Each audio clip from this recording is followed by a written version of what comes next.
नमस्कार विद्यार्थी मित्रो, आपल्या सगळ्यांचं एच डी एक्झाममध्ये खूप खूप स्वागत. विद्यार्थी मित्रो, खूप सगळ्या विद्यार्थ्यांच्या कमेंट होत्या की निवड यादी आणि प्रतीक्षा यादी कधी येणार, त्यानंतर भरती परीक्षा ही पारदर्शकपणे होणार का, तर त्या संदर्भात महत्त्वाची माहिती आहेत. चॅनलवर नवीन असेल तर चॅनलला सबस्क्राईब करा, शेवटपर्यंत बघा.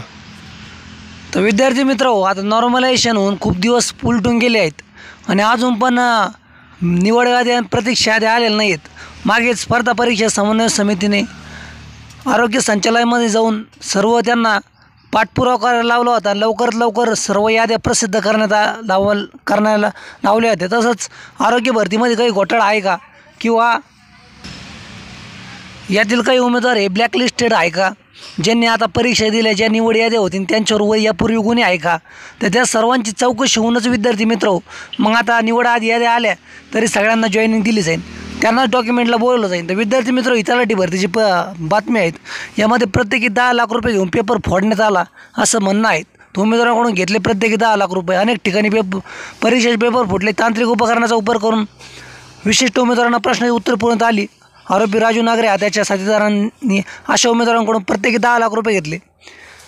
5 सप्टेंबर 2023 रोजी ठाण्यातील MIDC सिडको पोलिसांनी परीक्षा केंद्राजवळून काही व्यक्तींना ताब्यात घेतले असता त्यांच्याकडे प्रश्नाची व उत्तराची छायाचित्रे मिळून आली होती. संबंधित आरोपीविरुद्ध गुन्हा दाखल करण्यात आला. अशी अनेक प्रकरणं राज्यात ठिकठिकाणी उघडकीस आली असे याचिकाकर्त्याचे म्हणणे आहे.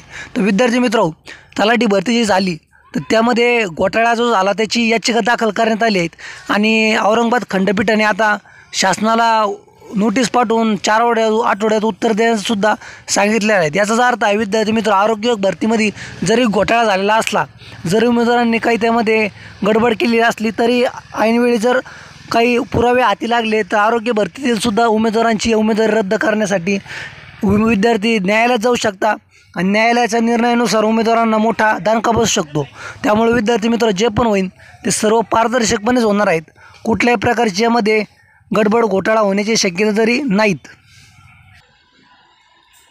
कारण की ज्याप्रमाणे यामध्ये उमेदवारांनी याचिका दाखल केली, बुलढाणा जिल्ह्यातील खामगाव येथील उमेदवार निलेश गायकवाड यांनी या घोटाळ्यासंदर्भात याचिका दाखल करून घोटाळ्याची चौकशी करण्यासाठी IPS अधिकारी, माजी न्यायमूर्ती, न्यायाधीश, सायबर तज्ज्ञ आदी विशेष पथक स्थापन करण्यात यावे व पदभरतीमध्ये विशेष होणारे गैरव्यवहार टाळण्यासाठी कायमस्वरूपी प्राधिकरण स्थापन करण्यात यावे. तलाठी भरती घोटाळ्यातील आरोपी कडक कारवाई करण्यात यावी आदी मागण्यासाठी मागण्या केल्या आहेत. अशा प्रकारे विद्यार्थी मित्र, ज्याप्रमाणे या विद्यार्थ्यांनी याचिका दाखल करून उमेदवारांसाठी घोटाळ्याची चौकशी करून उमेदवारांवर कडक शासन करावे असं मागणी केली, त्याचप्रमाणे आरोग्य भरतीत जरी काही आढळलं तरी ऐनवेळी उमेदवार न्यायालयात जाऊ शकता. त्यामुळे शासनाने यामध्ये आता लवकरात लवकर पारदर्शकपणे भरती करावी आणि उमेदवारांना न्याय द्यावा अशी विनंती.